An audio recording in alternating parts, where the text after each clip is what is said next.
Welcome to the Daily Alpha for Investors.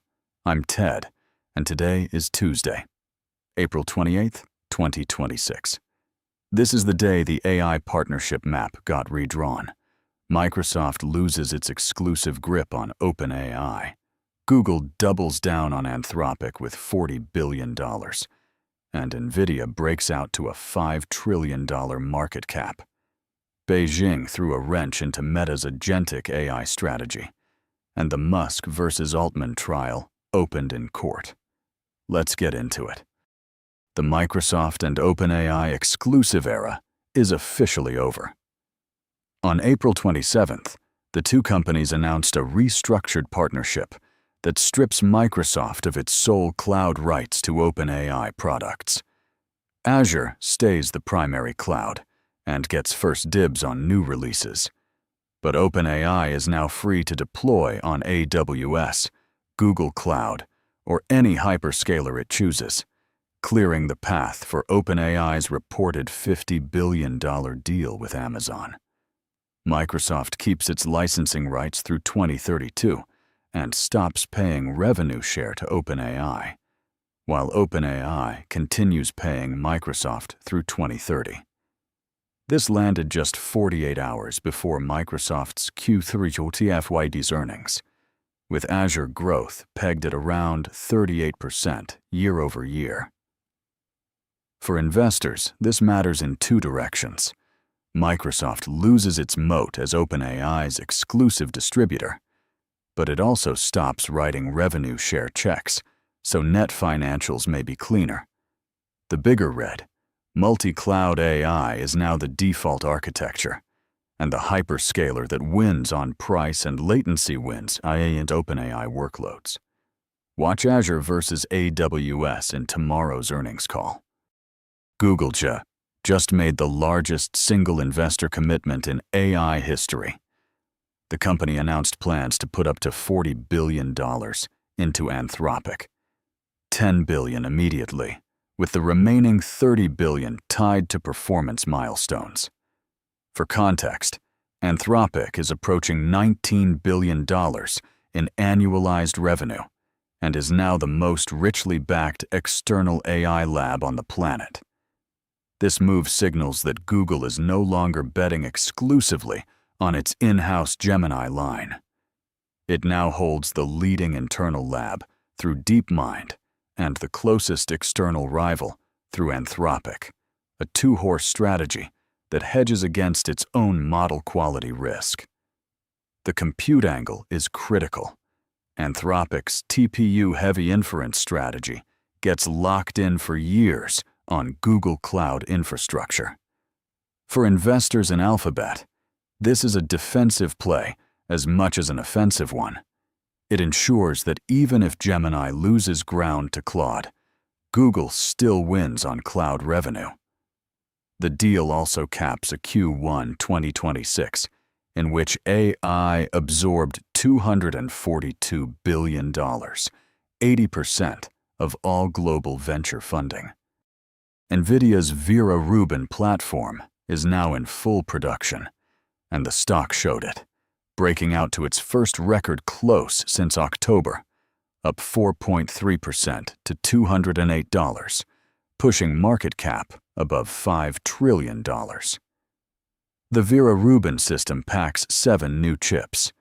The Vera CPU, Rubin GPU with 336 billion transistors and 50 petaflops per chip, NVLink 6 for interconnect, Connect X9 Super IC, Bluefield Tier 4, Spectrum 6 Ethernet, and the Grok 3 LPU. Initial deployments land at CoreWeave and Meta in the second half of 2026. Jensen Huang confirmed GPU allocations remain first come, first served, not highest bidder. TSMC has reserved most of its leading-edge co-WWOS packaging capacity for NVIDIA. For investors, the $5 trillion market cap is a milestone, but the more important number is how quickly Vera Rubin translates into revenue. CoreWeave already has it locked up. The scarcity dynamic, more orders than chips, remains the bull thesis. Beijing delivered a stark warning to U.S. big tech on April 27th.